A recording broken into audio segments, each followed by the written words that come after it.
first time I met Debbie, she actually walked up to me and said, there's a reason for you in this field. We talked on phone and Facebook back and forth, but she actually walked up to me and said, there's a reason for you in this field. Around Halloween time, actually. There was an event at the Copper Queen Hotel in Bisbee, Arizona. At the time, I kind of was overweight, and I just had gotten the weight off and kind of learned how to walk again and did surgery. And Nick Groff actually put me in touch with Debbie. And at that time, I found out they were actually out here for an event. So I was able to attend the event. Debbie we would message back and forth quite a bit, via Facebook or phone calls or text messaging back and forth.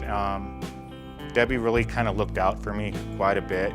And she would call me if I was going to a location and she was not able to be there. She would call me before I got to the location, make sure I got off the plane okay, make sure I was okay where I was at, and if there was a problem, she knew people in that area in the field that could help me. So she really kind of watched over me. She took me under her wing to kind of show me the ins and outs of the paranormal field, so to speak. Learned how to investigate with her, she taught me a lot about investigating, how to investigate, how to be polite, how to ask questions a certain way. Debbie had a really huge impact to a lot of people all over the world. I know Debbie would share with me some of her messages that she would get from people from different countries, and she would literally take the time to write messages back to them, letting them know this is a great way to investigate, this is who you can get a hold of. If you have a question, she was always willing to listen and always responded to her fans, her friends. She cared about everybody, and that's kind of why I'm in the field, is I'm trying to carry on her legacy and hope. I know I'll never be able to fill her shoes, but hope that I'll be able to carry on her message. I remember when I was at the Valeska Axe murder house, I just happened to have surgery. I still had the stitches in my back. She would make sure that I was able to get up and down the stairs okay. When I was at Ohio State Reformatory and she was there, she made sure I got back to the hotel okay. She made sure I got up and down the stairs okay, because at that time I still couldn't walk 100%. But she was always there to care and help me along with things. So since she passed, I believe that I've gotten EVPs, and I've actually been on Skype with people that have heard her name.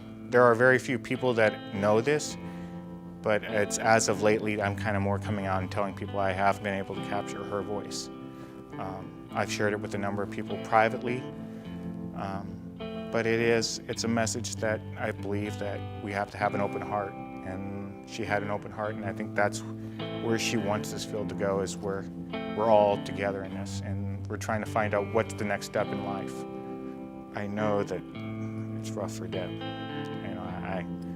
I can't explain the day that when she passed away that I would get her EVP across. We did the memorial for her, I think a week after her passing, and we actually did a video to tribute my mother and I. And it's like losing somebody that looks after you. It's difficult. And I try to do that with everyone else, I guess, in the field.